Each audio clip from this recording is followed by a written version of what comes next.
Hello, good morning, good morning.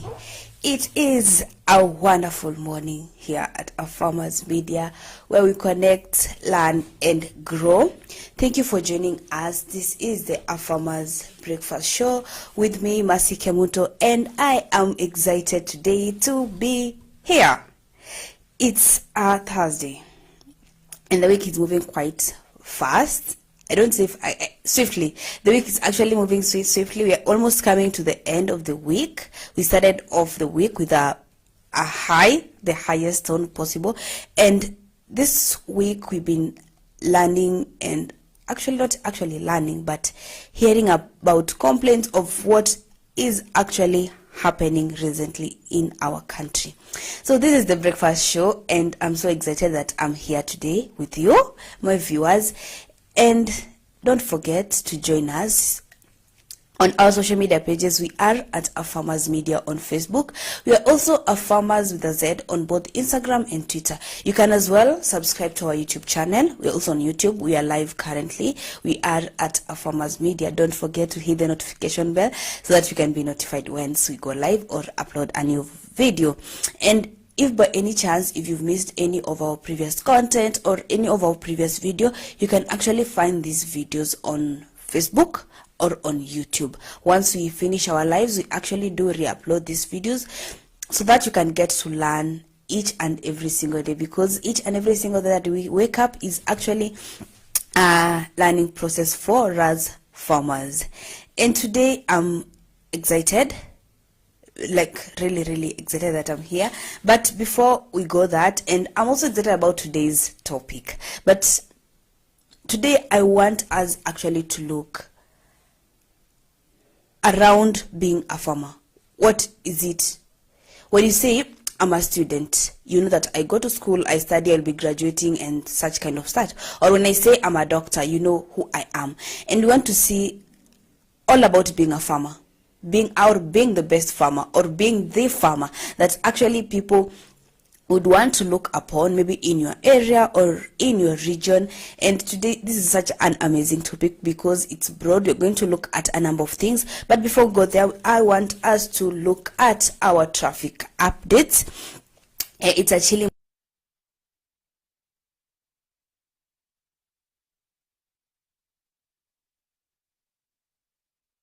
around 6:30. The sun is already out, but today it's a little bit chilly here at County 034. So I don't know about your area. Tell me how your area is looking like. You can comment down below, engage in this conversation, ask questions. And if you feel like you don't want to comment online, or you don't like using social media as much, you can actually call us at 0700293031. Let me repeat that. You can call us on 0700293031. This is if you have any questions, or you want to visit our training centers, or you actually want to visit our farm, because maybe AFarmers Media, we have a farm here in Kitengela, we have a farm also in Kajiado. So you can, if you feel like you need to visit this farm and see, I want to know how AFarmers Media do it, you can actually visit on our farm, and that is the number that you can reach out for help.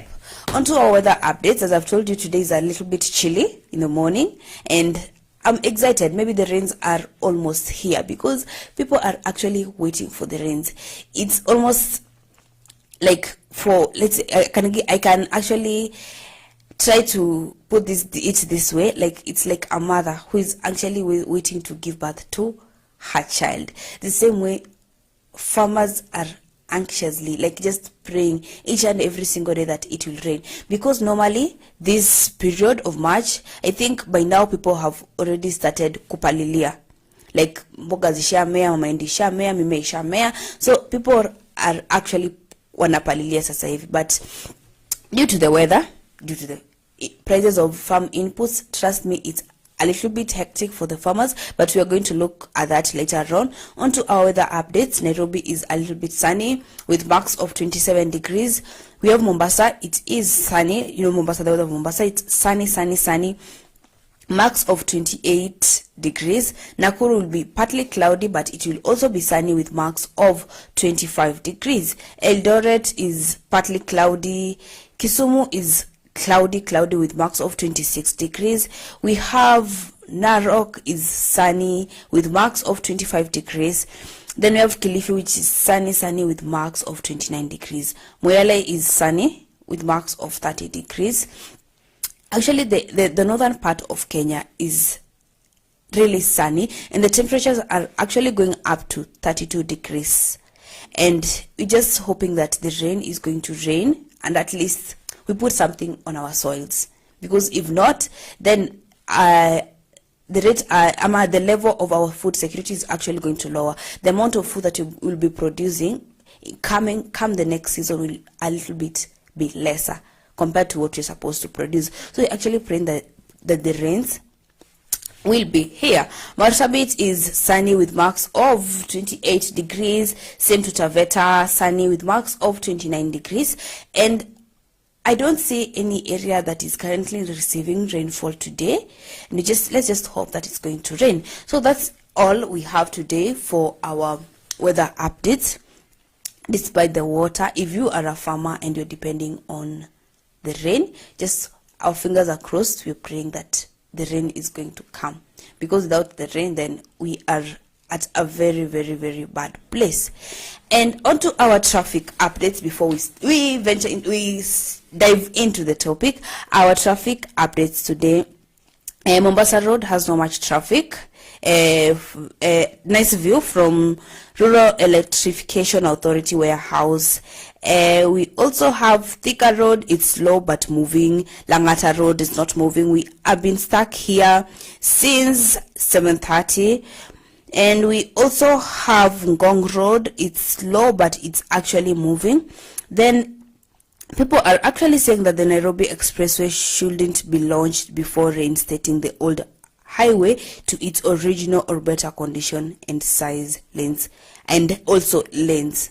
We thought it should be launched because we need to move quite safely. And also there's an accident near toll station in Thika Road, 4 lifeless bodies, and that have been hit by lorries heading towards Wait Bridge.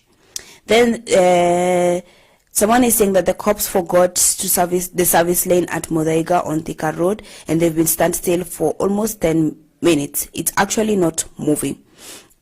And always able to tell me where you are watching us from, and you can actually tell us how the traffic in where you are looks like, and I'm sure I'm going to read it out. And onto today's topic.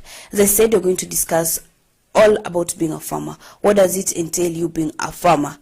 And what does it have, or what do you have to do for you to become a successful farmer? I'm saying the farmer because we have farmers and we have the farmer. Like that one particular farmer that you'd actually want to look at and say, hey, by the way, I want to be like that and that neighbor of mine. Or by the way, I want to be like that farmer over there and everything. And being a good farmer, being a successful farmer, has a lot to do with majority of things that we're going to discuss today. And I actually have a question. What made you a successful farmer? Because I believe everyone out there is successful. Despite the size of land that you have, I believe that everyone in their own ways, they are actually successful and they are proud of themselves. So you can actually tell me, how does it feel? Or what did you do to do things? Or what did you do different? That's my question. What did you do different for you to become that farmer?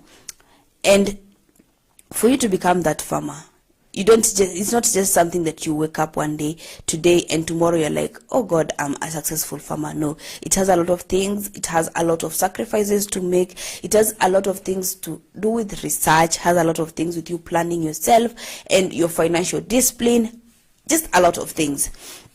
And before we go even further, we have the what's trending this morning. And I'm actually surprised that in the next 2-3 weeks, we have over 800,000 vaccines that will be expiring. That's so sad, because these vaccines are meant to save a life. So you can imagine 800,000 that's not just like simple numbers. That's a lot of vaccines that are actually going to expire and that will be going to wastage. That's so sad. That's like one of the saddest things that I've heard this morning. And prices are actually continuing going higher and higher and higher. The prices here in Kenya are actually skyrocketing. Like, they're just going high. Like, you just wake up, yesterday you left milk price at 45, and this morning you find milk is at 58 shillings, with an increase of almost more than 10 shillings. People are complaining actually because milk is a commodity that everyone consumes. Not everyone, but a higher percentage of people or citizens actually do consume milk. And you can imagine a single packet of milk moving from 45 shillings to 57, 58 shillings, and people are actually saying that it will be going higher. And it has reached a point whereby the supermarket are going to ration the number of milk you buy to ensure that each and every person gets, like, at least, even if it's 2 packets of milk, at least you get it. So you can imagine how bad that is getting. We also have I actually realized that we have a new pulse crop that is called pigeon pea. In Kiswahili tunaita mbaazi, that is grown in Laikipia County, that is actually doing quite very well. It takes up to 5 months for it to mature. It's a product that people of Laikipia County are actually embracing it, like, really much. Like, this is a crop that people have embraced. It's doing quite well. It takes up to 5 months for maturity, and it does well in that particular the particular region of Kenya. And that's all I have for what is trending today. But yesterday I realized a very funny thing. We have wild animals that are actually getting into a farmer's farm and eating up the crops. And you can imagine the situation. You have situation of farm inputs being high, and you have another situation of actually having wild animals coming at night to eat your crops.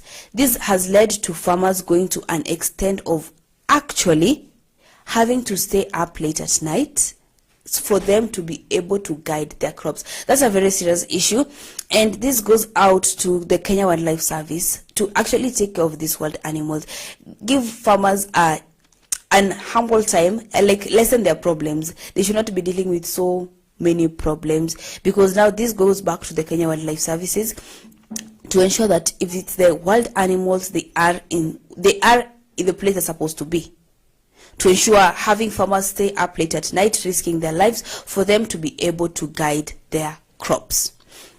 And that's it I have for the news this morning. And now we go back to the topic.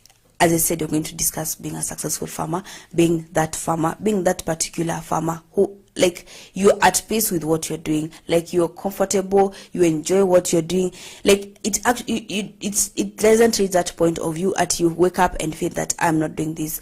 It has reached a point whereby with what you're doing, you are actually motivated to wake up each and every single day, and you're like, I'm going to do I'm going to do this today. I'm going to move a staircase higher, and I'm going to do it to make it that at the end of the day, I'm actually becoming out perfect. As I told you the other day, don't forget, you have to practice. Being a farmer is having you to practice. It's like learning a new language. If currently I need to learn maybe a different language, I have to keep on practicing it. Just don't learn and sit and wait, and I'll be like, okay, I've learned how to speak this particular language, so I'm good at this. If you don't learn, you actually forget. And since farming is a skill and it's also an art, you have to keep on learning each and every single day. And you learning means that you're practicing. Just don't, like, if it's a language, that I'm learning, I have to practice. So if it's farming, and farming is a skill, this means that you have to keep on practicing each and every single day. And one of the things that makes you be that farmer, be that particular farmer, it's just doing research with what you're doing in your farm.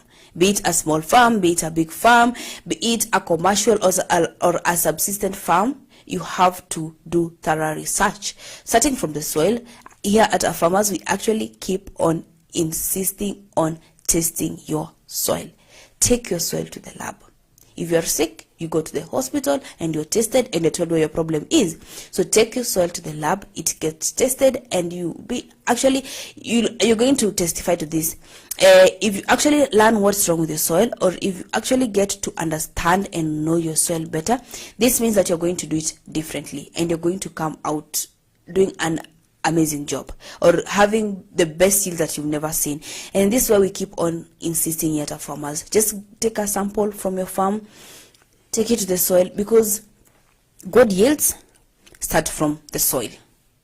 It doesn't start from the fertilizer. It doesn't start from the type of seed that you're planting. No, it actually starts from the soil.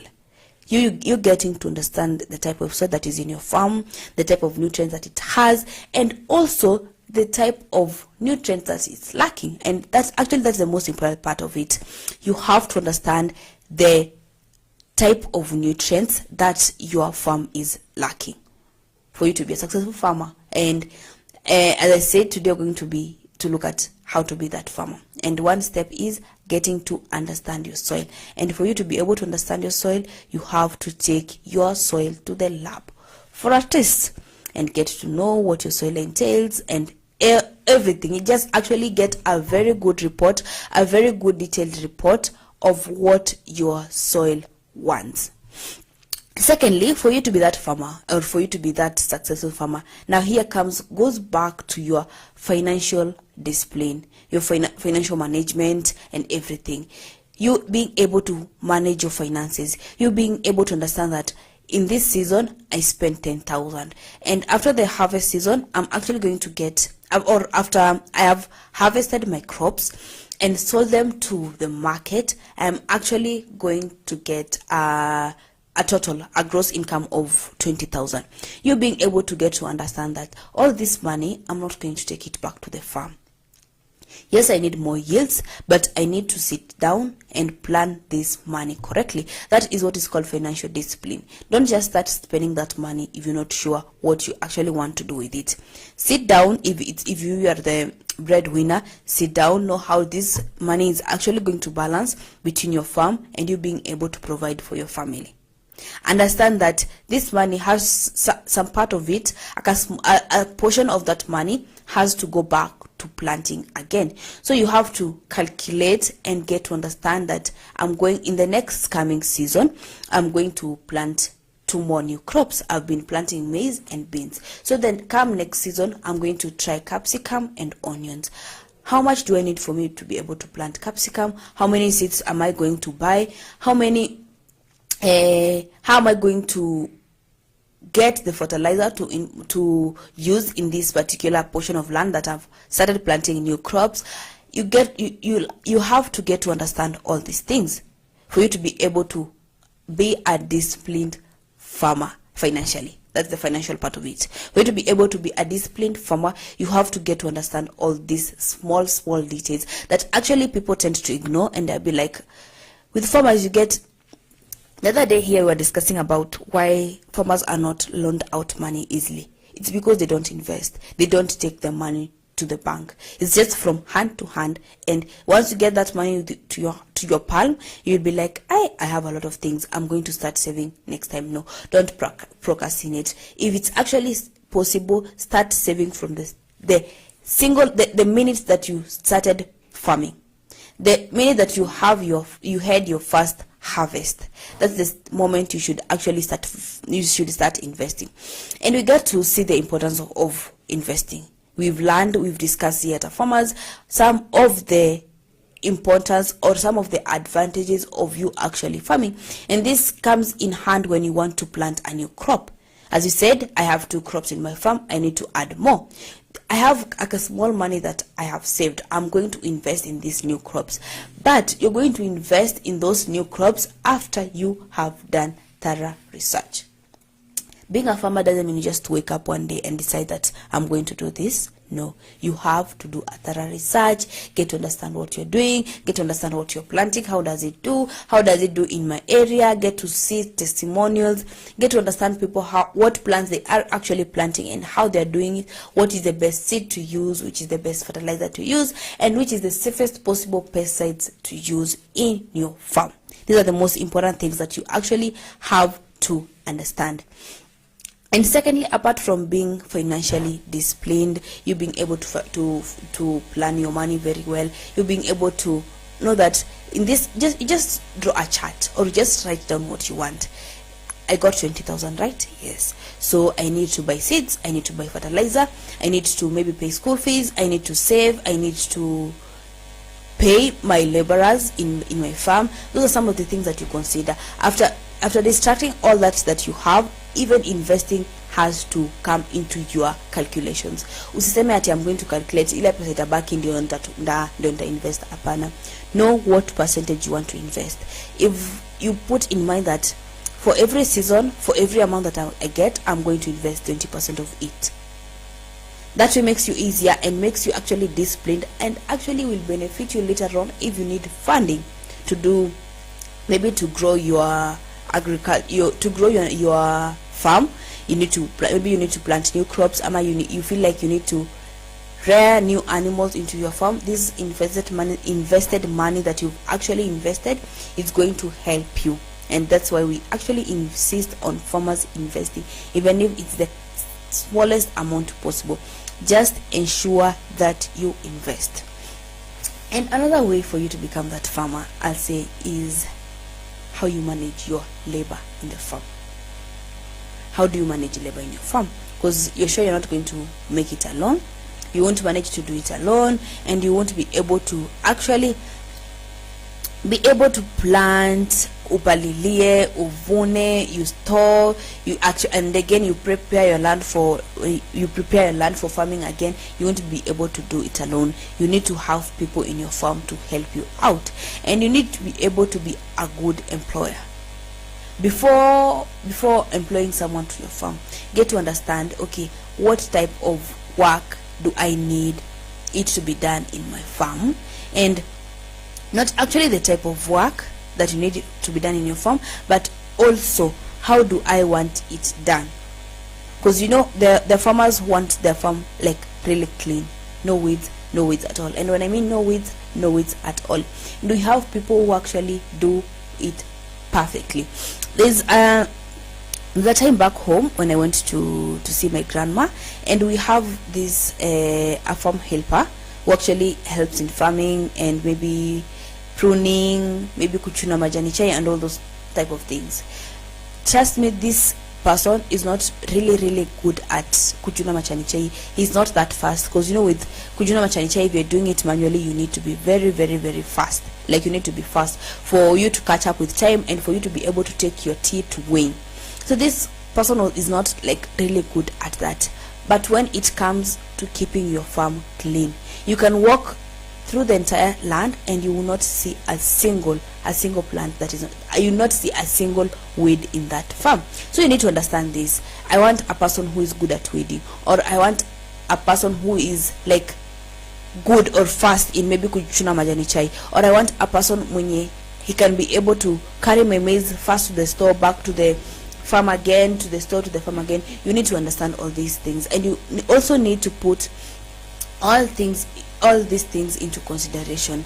Talking about farm laborers, we have actually some people or some helpers, some farm helpers who actually are based with maybe spraying pesticides. They do it perfectly well, such that in 2-3 weeks there's no even a single pesticide in your farm. We have farmers who actually do that. And as we discuss about you being a good employer and you having a person who is knowledgeable and skilled enough depending on what you want to be done in your farm, I have a message, a courtesy of Markup and Unido Kenya. They are sensitizing. It's a message that we as a farmer, that we will keep on sensitizing to you farmers each and every single day that you see us here, because it's helpful. And when you get to understand this knowledge, trust me, you as a farmer are going to be safe, or you as an employer are going to ensure that all your farm staff are actually safe. And the message today I have from Markup and Unido is to ensure that you as a person, or you as a person using this pesticide, is safe. Use the headgear, put the mask, put on your gloves, wear gumboots, and ensure that you as an employer, you have a farm, not you, you have a watering point. Sorry, you have a watering point at outside where you store your pesticides. This ensures that once once you handle, or once your staff handles those pesticides, they come, wash their hands, and this ensures that for their safety, because pesticides are actually chemicals, harmful chemicals, and when you touch and when they come in contact with your hand, and maybe you go and forget and try to eat something, it won't be good. That's why we're sensitizing that ensure that you have a watering point outside your where you store your pesticides. Outside your storing area, you have a watering point. Ensure that you store these pesticides away from direct sunlight, and also where it's not like really moist or wet. Just try to store them in a dry place for them to give you service. Just don't store them anyhow. With pesticides, you actually have to be like really careful and really keen, because these are harmful products. You have to keep them out of children's reach, and you have to ensure that you as a farmer and you as a staff or you as an employer, you have like what it takes for you to be able to protect yourself, and ensure that you put someone in charge, or the person you put in charge of actually handling these pesticides is actually knowledgeable and knows what he or she is doing, from measuring the pesticides, from how to handle them, from ensuring that you close them tightly. And it's a broad thing, but you as an employer, ensure that you employ someone who is knowledgeable while handling pesticides. And before we continue, I actually want to take a short commercial break, and we come back, you're going to look at some of these attributes that make you that farmer, some of the attributes that make you the farmer. You get like there's this feeling of like, I'm actually doing it right and I am where I want to be. And these are some of the things that you have to ensure, you have to put in place to ensure that whichever dream that you had once you ventured into this farming journey, you actually get to achieve it. Whichever vision that you had, you actually get to achieve it. And how do you achieve it is on some of the things that I've mentioned, and some of the things that I will be mentioning after this short break. This is a Farmers Breakfast Show. Don't comment to engage in this conversation on Facebook at AFarmers Media, and AFarmers with a Z on both Twitter and Instagram. You can also subscribe to our YouTube channel on YouTube at AFarmers Media. We will be back shortly.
Eggplant is an elongated shaped and dark purple fruit, and its leaves are large, ovate and slightly lobed.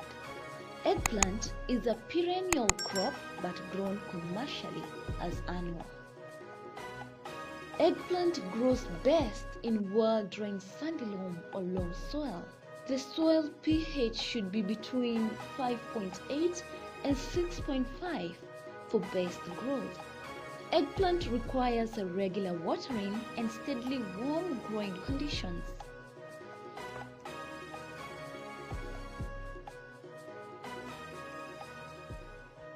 Beetroot is a highly nutritious root vegetable. The beetroot is the top proportion of a beet plant. It is one of the many varieties of the genus Beta vulgaris, all of which are mostly grown for their edible taproots and leaves. Beetroot is a root crop that takes approximately 3 to 4 months to mature. Beetroot is a fairly easy crop to grow as long as the soil is well cultivated prior to planting. Beetroots do not enjoy wet, boggy or shady soils. Beetroot can be sown in trays and transplanted when the seedlings have 2 true leaves. Plant in full sun, space seedlings 10 to 15 centimeters apart, and rows 20 centimeters to 30 centimeters apart so they have room to grow. Beetroots are also ideal for containers or raised beds. Beetroots will happily thrive in small areas as long as there is at least 20 centimeters depth of soil.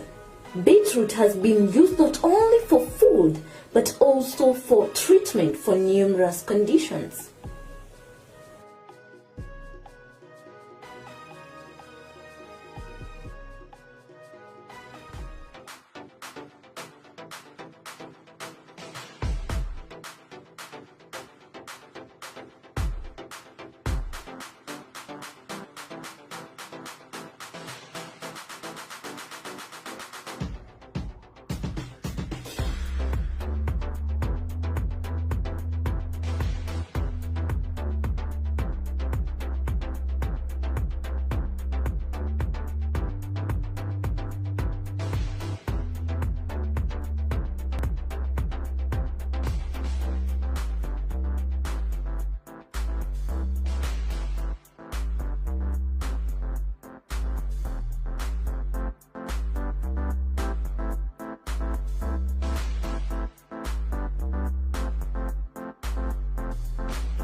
Eggplant is an elongated shaped and dark purple fruit, and its leaves are large, ovate and slightly lobed.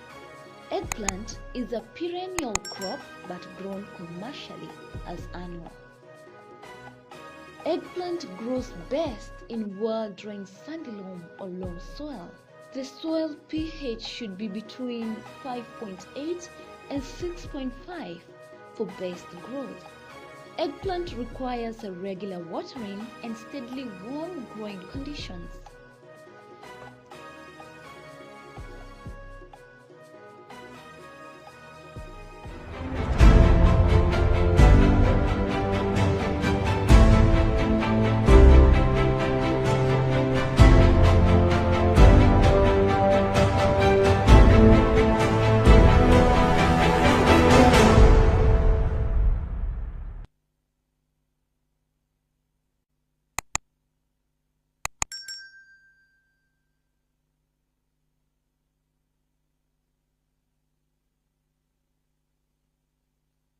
Good morning, good morning, good morning. This is the AFarmers Media Breakfast Show with me, Masike Munto, and I'm so excited that you've joined this morning. And this is the place where we connect, learn, and grow as we tell the story of a farmer, a story at a day. And today, the story we're telling, or what we are discussing about, is how to become that farmer. I'm trying to explain the word that farmer. But this means in terms of how to become that one successful farmer, that one farmer who is actually comfortable at where he or she is currently, because this is the dream that he had and their dream have come true.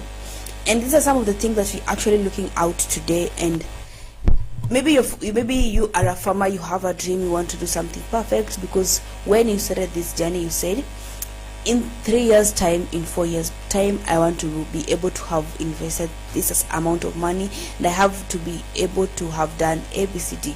And so for you to be able to do that, there's some things and there's some discipline that you need to have for you to become that farmer. And one that we have already looked at is you have to have financial discipline. This entails all round. You have to financial discipline. There is no escape route. It's a must. There is no option B for being financially disciplined. It just that's how it is. Like, that's how it's happening. There's no any other option. It's either you are financially disciplined or not. From saving to from being able to understand how much you want to invest back to the farm, and for you to be able to get whatever amount you invested during the planting season, is you get a profit depending on the amount you invested or depending on your goal setting. Another thing we looked at is you being able to be a good farm labor manager. If that's what you being able to manage your farm laborers, your farm staff, from the one maybe who cleans maybe where the animals stay, to the farmer who is in the ground actually farming, to the farmer who ensures that your crops are headed to the market, or the farmer who actually transports your crop to the market. You being able to be a good employer. And another thing that you want to look, not like to what you should do to other people, but you as a person, you as a farmer, what you should actually do.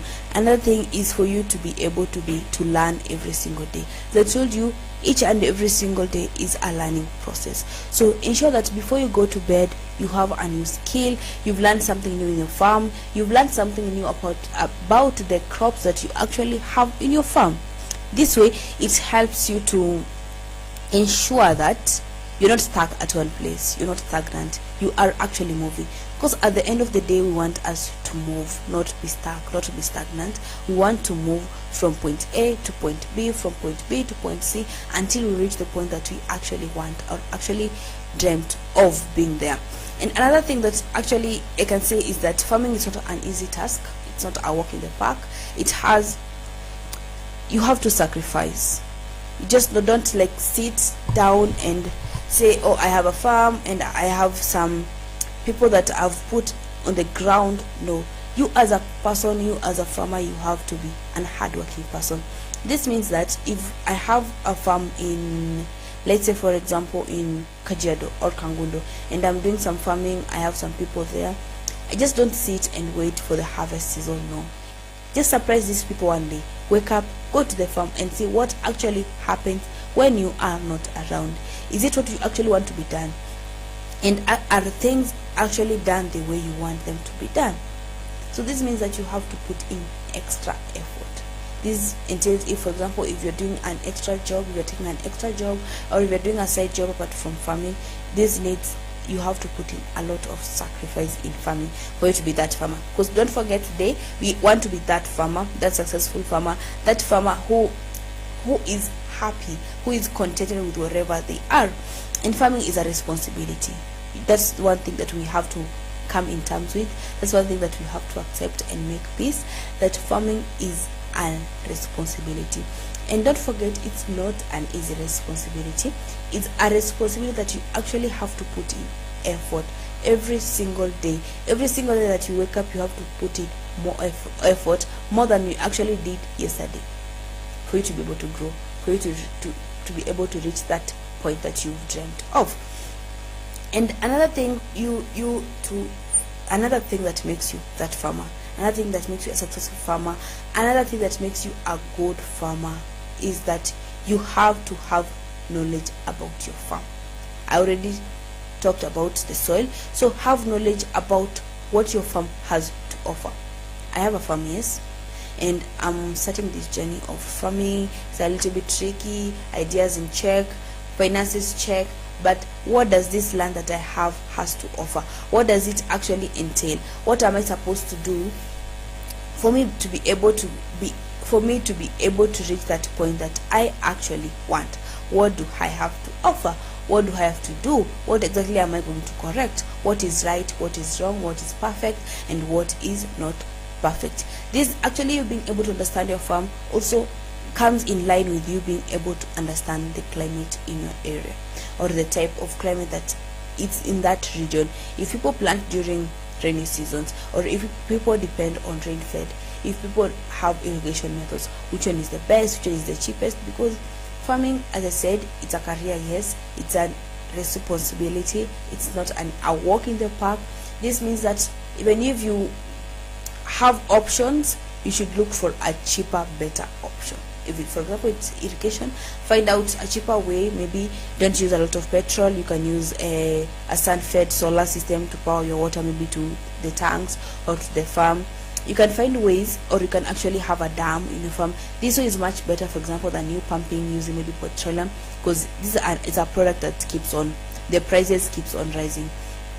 This means that you have to, let's say, for example, put in like maybe a little bit of effort and a little bit of getting to understand that my farm is this size. I'm going to use maybe 40,000 liters of water, or I'm going to use 100,000 liters of water in 3 weeks. You have to understand before this 3, or if I have water currently, I have to be knowing that in the next 3 weeks I also have water in place, because you never know. You have to plan ahead.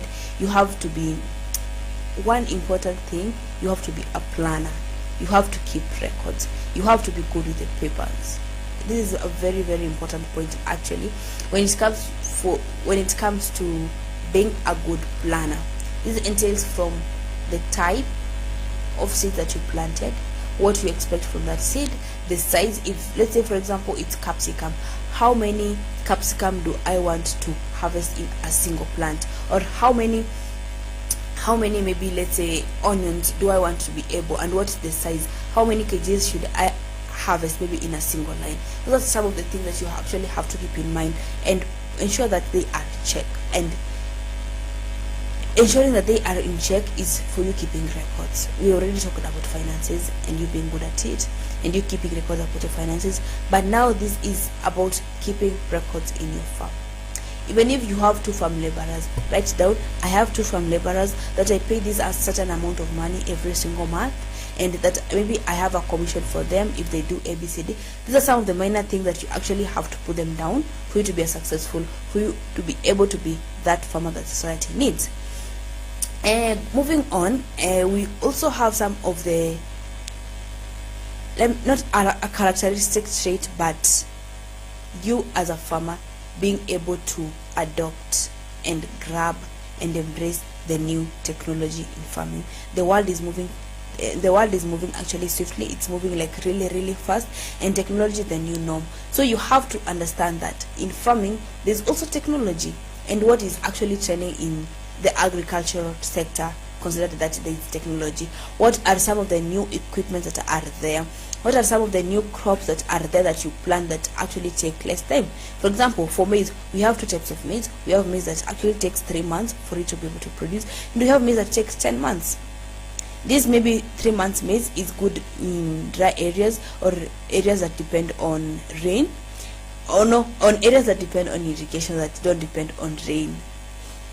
Meaning that you can plant any time of the season that you want. You can plant now if you want. Like, you have to have such kind of important information at your fingertips, and this is by writing down. Just have like a small book of your own. Ensure that you state each and everything that you want to be done in your farm.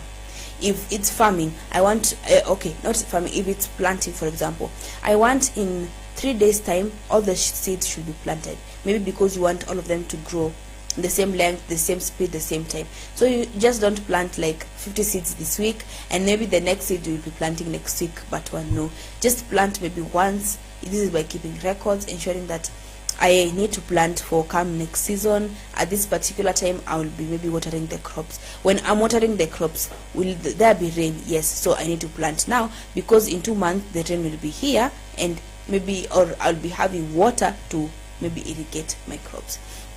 Be good at keeping records, be good at books, and be good at ensuring that whatever that's in your farm is written down. Don't have it in your mind, just write it down. Not just for maybe reference purposes, but for you to be able to see the progress, what you're doing, what you're going wrong, what losses you're experiencing, or what actually profits are you experiencing. And another thing I can say is, you as a farmer, you have to embrace this characteristic state of actually finding out about your market. Yes, you can actually go and maybe seek help from your neighbors, or maybe seek help from expertise, or seek help from a number of people. Maybe you have successful farmers in your area that are actually really successful. It's not bad to seek help, but also don't go with the crowd. Don't say, oh, watu this season tupande mahindi, sawa tupande mahindi. Just don't fall for it. Take a time, think through, okay, so if everyone is planting maize, and then, so if I plant maize, will you sell? How is the market like? You actually find, for example, there's this farmer like last week who said that, who is actually surprised that people are complaining maybe there's no market, or like, you know, when it comes to planning, it entails that maybe you harvest. I have harvested maize and my storage system or my storage facilities are actually good, so I can store this maize for as long as I want. And this person actually harvested maize in December because he or she knew that come January there will be more demand for maize, because what wameuza yao yote December, so there's no maize for January, so there will be like a lot of demand. So this person says, no, I'm going to hold back my maize and wait for this particular time when the demand is high. This means that this person is actually going to get a lot of profit. Why? Because during when the market was just there, like kila mtu anauza mahindi, so prices they're not that high, and compared to him when he has actually decided to sell these goods when the market is really demanding for these goods. Like ni kama you deciding to feed a child wakati ameshiba, hata kula sana, takula chakula kidogo na aache. And like when you decide to feed this child when this child is hungry, I'm sure he's going to finish this food like really fast, na therefore hautakuwa na wastage of food because amaliza food yako, compared to ukimpatia food kama ameshiba, inamaanisha hii food yenye ameonja kidogo kabakisha, you have to pour it. This is a similar way. Ensure that you get to understand your market, what it wants, the kind of products they want, how they want it to look like, the size and everything.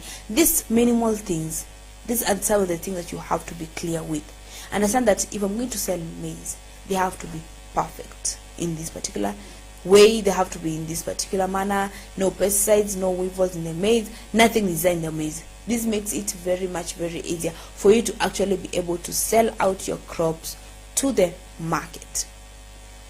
And being that farmer, for you to be able to be that farmer, once you understand the market, trust me, everything is set.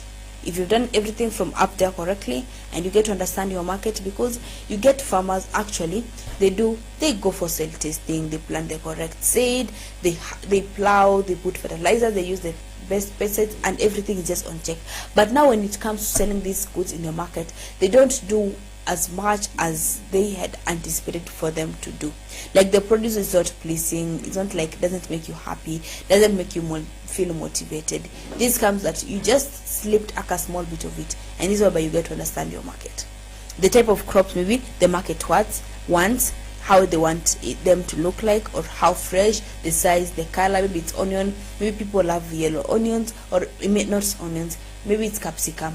Maybe people love yellow capsicums, or people love the red ones, or people love the green ones, or the yellow ones do sell a lot. You need to understand such kind of things. But because at the end of the day we have capsicum, but we have a percentage that loves a specific type of capsicum. And when you get to understand this, it makes things actually a little bit easier for you as a farmer. And going a little bit back, and I was talking about the labor in your farm, and getting to understand what type of labor you want in your farm, getting to understand how you want everything done, and getting to understand that when you get to understand all these things, and when you get to tell your people that are helping out in the farm, this now brings us back to the market. Tell them this is what the market wants. If it's maize, I want a maize this size. If it's capsicum, I want a capsicum this size. This enables them not to harvest crops probably when they're not ready, leave alone them being ready, but they're not reached the point that you want. Like they have a rush in harvesting them. Maybe let's say if it's chilies, people love red chilies and they prefer the chilies that have already gotten red in the farm. And maybe you get your farm helpers, they've already harvested the green, the red chilies. Like you get to confuse yourself. So when you get to understand your market, tell your people or help the people that you have in your farm, the people that are helping you manage your farm, what you want and how exactly you want it done. That's all. Like that's all that you need when it comes to market. Just don't have to bother yourself at no. Just understand the market, and also be able to understand that these goods, after I harvest them, I have specific people that I'm going to deliver. These are my all-time customers. They don't go anywhere. They wait for my capsicum. Once they are ready, I call them, hey, the capsicums are ready. So you like sell them to particular people. You have a ready market in place. This is way much helpful, because if you go to the market, you can get everyone is selling capsicum. But when you have a direct target, or when you have a direct market, maybe you're talking to a household for consumption or everything, or maybe this person is buying to go and sell them far, you can't tell. But when you get a ready market, it's very, very much important, and also very helpful to you as a farmer. Another thing for you to be that farmer that you're talking about, it's successful, the proud, the big farmer and everything, it's you being able to act, to be flexible. Like just don't plant one type of maize. No, plant maize, plant beans. When maize backwards, at least you have beans. When beans backwards, at least you have capsicum, you have onions. At least there's something, even if it's little, it's going back to the market. Be flexible. Just don't stick to one type of crop. Don't stick to one particular type of crop. Plant variety. Diversify when it comes to planting crops, because this is very much helpful. You may be depending on one type of crop. Maybe it's maize. The entire 10 acres of your land have maize. No, that's not really much advisable. Do 5, gawa 1 acre to onions, another acre to capsicum, another acre maybe to watermelon, another acre to this way makes your work easier. So even if watermelons backfire, you know that at least I have onions, I have tomatoes, and also have burger that maybe are somewhere else. This actually makes like your work a little bit easier, because you get to understand what you're planting, and when you diversify, actually you get to have a variety of things. You don't actually depend on one particular thing, because you have a variety. You have plant A, B, C, and D. So it depends. In this season, plant A is doing well, very much well. I've also harvested it. So as a farmer, as a successful farmer, as that farmer that you want to become, you have to be like really flexible with what you're doing. Just don't stick and just focus on one type of crop. Be flexible. Try out new things. Try out the new technology. Try the new irrigation methods. And when you try, you have to, don't forget, don't just try, just do thorough research. Do thorough research in a way that you're sure that even if I try, even if I plant 10 crops in my farm, this soil is accepting these crops, and this seed is the best type of seed to use in this particular type of farm that I have.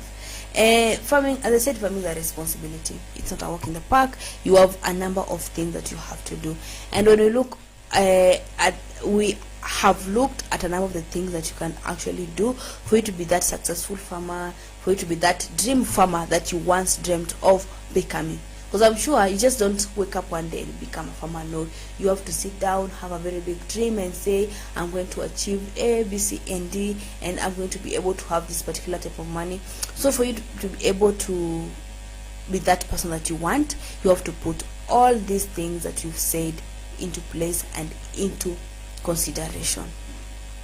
This way it helps you to be good at what you're doing, good at what you are going to do, and also correct your previous mistakes.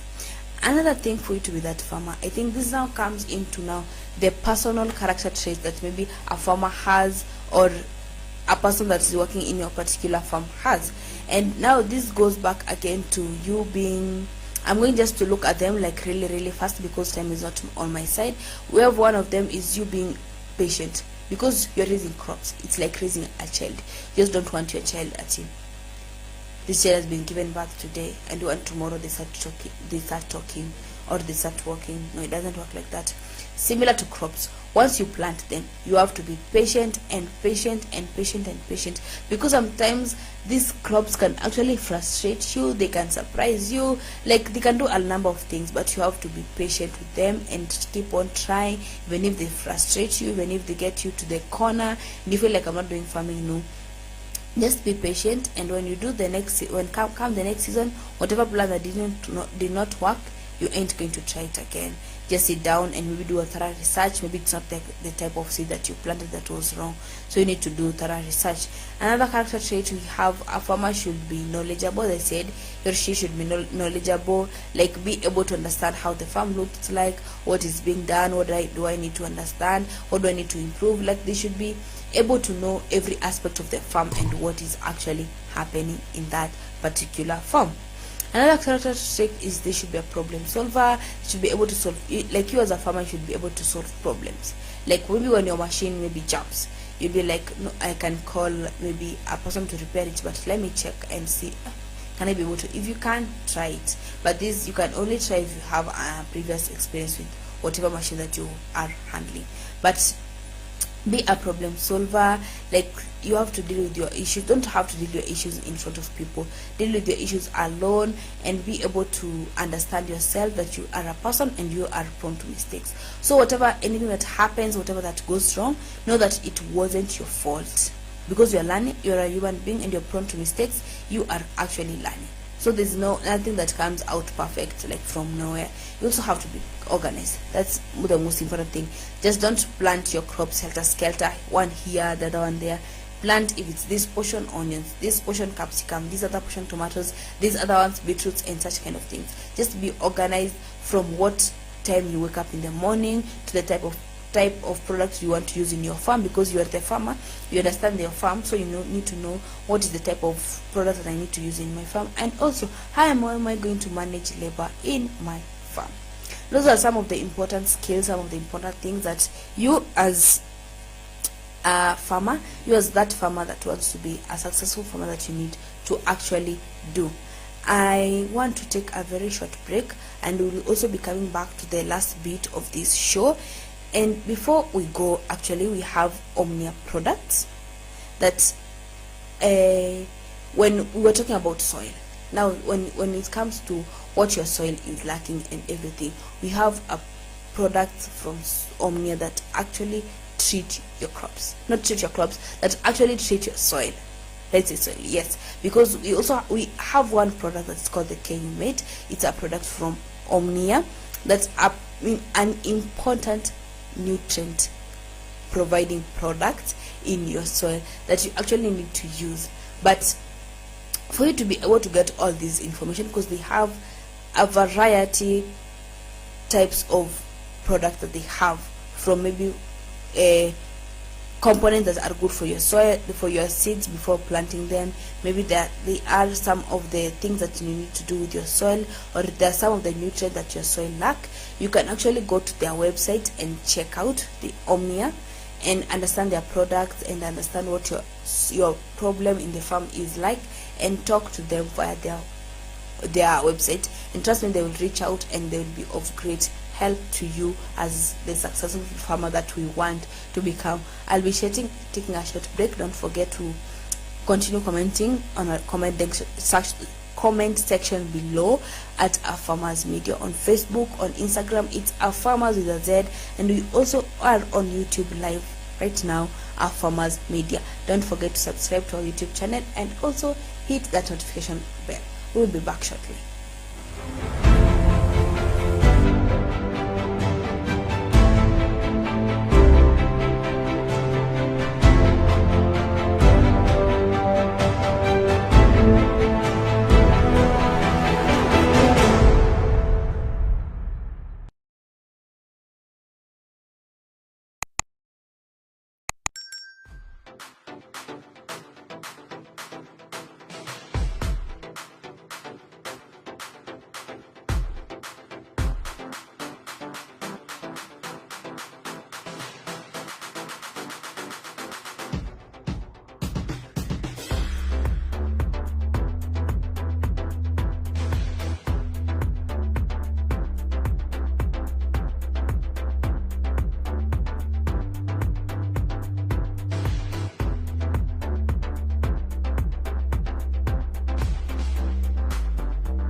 Pesticides are registered by the government to guarantee safety and effectiveness to those who want to use them.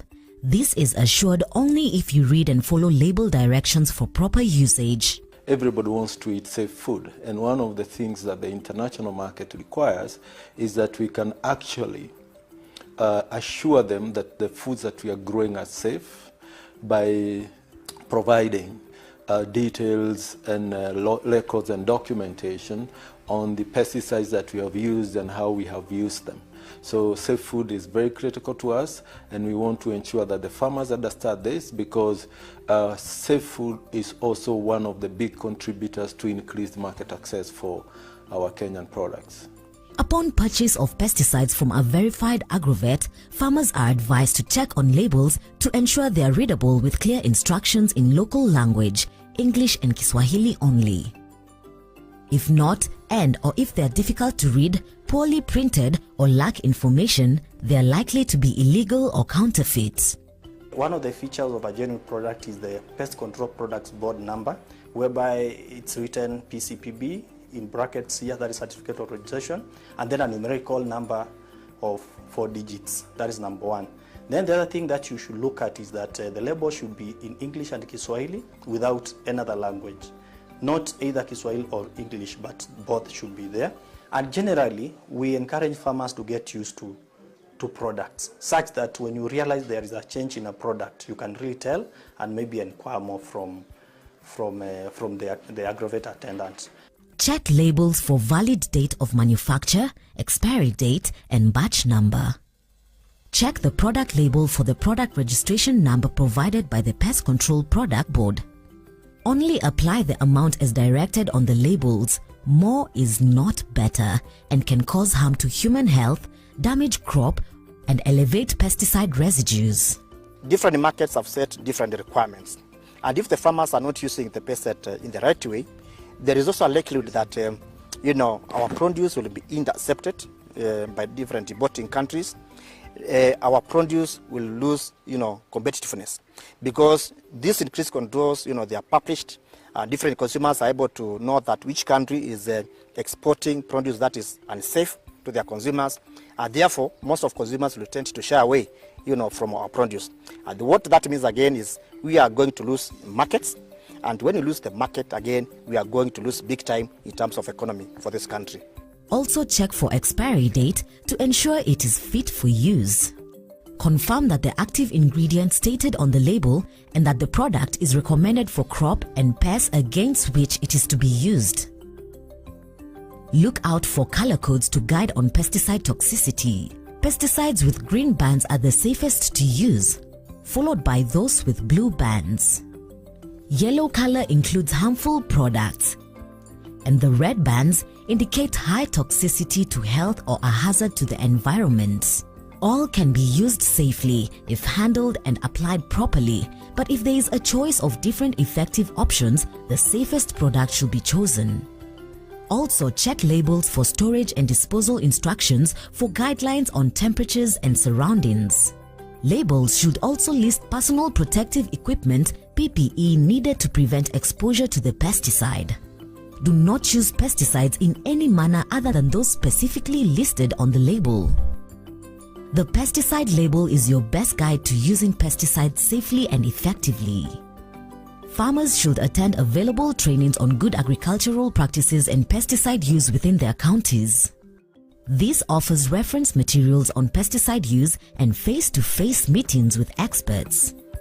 Remember, proper usage of pesticides increases yields and market access for your produce.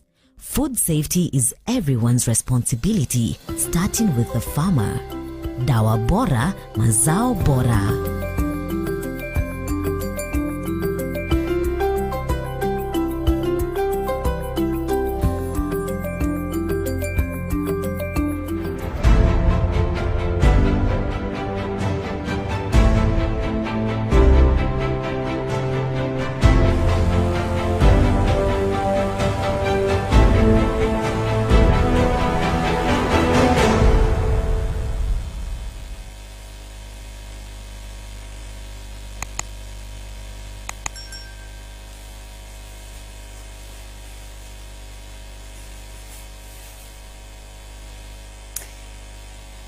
Welcome to the last bit of today's breakfast show at AFarmers Media, where we connect, learn and grow, and also attain knowledge for us to be able to increase our profits. Because at the end of the day, we say money is important and farming is a business, so we need profits.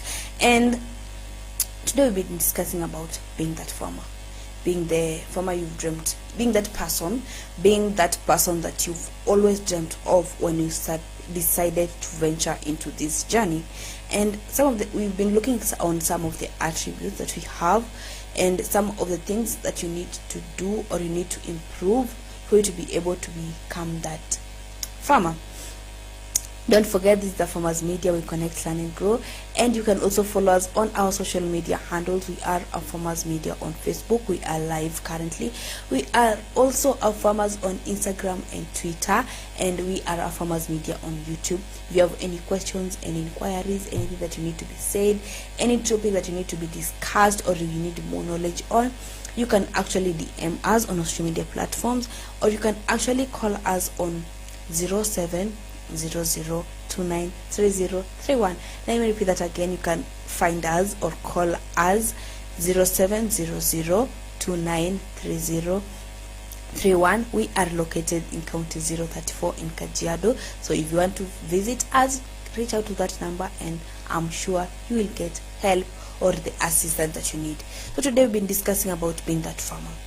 And being that farmer depends or entails you being able to be stuck or still dwelling in your dreams despite the challenges that you as a farmer are facing. Challenges must be there, but for you to be able to become that farmer, you need to stick around and actually keep on reminding yourself of this dream that you have to become a successful farmer, that you have to be that farmer in the person you dreamt of becoming.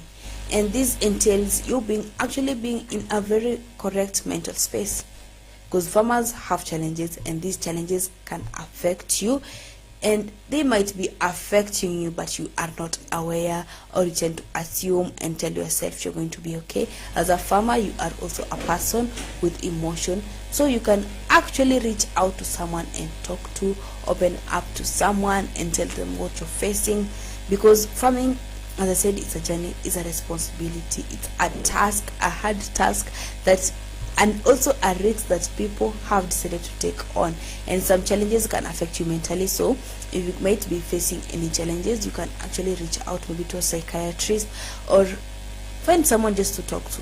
It might be helpful, or it might help you be stuck or be still keep on moving in this road, because you're saying that this is a journey and this is a dream that we have, and at the end of the day we have to achieve it. We need to be able to produce food for this country come the year 2050.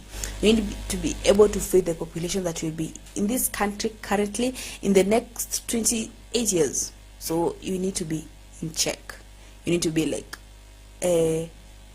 goal oriented. You have to just look forward and be like, I'm going to do it, and I'm going to do it differently. And these are some of the things that you've looked at, or some of the things that you can actually do different and be able to become that successful farmer, from keeping records, managing labor, managing your finances in your farm, being a knowledgeable person of what is happening in your farm, being a goal-oriented person, and being a well-organized farmer. Organization is broad. From keeping records, it's part of organization. Understanding your crops is keeping record. Planting your crops correctly is part of organization in your farm. And I was talking to a person just the other day, and this person was really stressed. This person is a farmer. This one was really stressed because you're a farmer, and you need to produce food, not just sell for your own consumption, because you need to eat. But now you're yes, I need to produce food. There's no rain. The rains are not here. As I said at the beginning of the show, this is that time of the year or of the season where people are already palilia. People have already decided to palilia their crops and everything. This is that type of the month. But at this point, people have not yet planted. And if something is not done, from maybe lowering the prices of the farm inputs, and also being just hopeful that the rains will be here, then trust me, the amount of food that you're going to produce is not even going to sustain us for long. It's not going to be able to feed us as a country. This therefore means that the number of people who have been stricken by hunger is going to rise, because we've not come to a solution to it. And the solution is maybe for us being able to produce food, more food.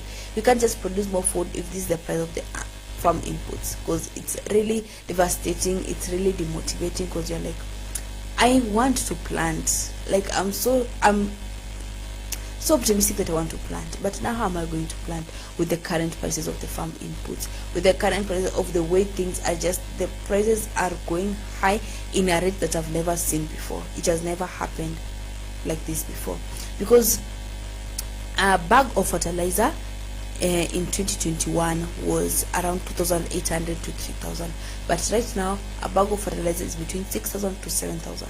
So you can imagine the gap. It almost twice of the price that was there previously.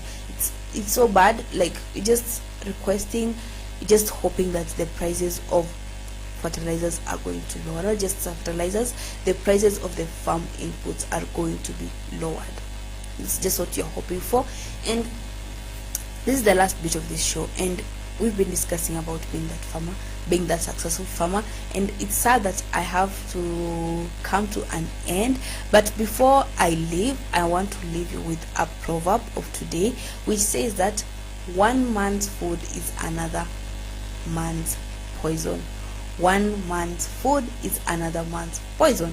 So I'm leaving it that to you. You need to, before you join me tomorrow for tomorrow's show, ensure that you comment below, and I'm going to read your comment about today's proverb, or about any question that you have. I'm going to be reading your comments on tomorrow's show.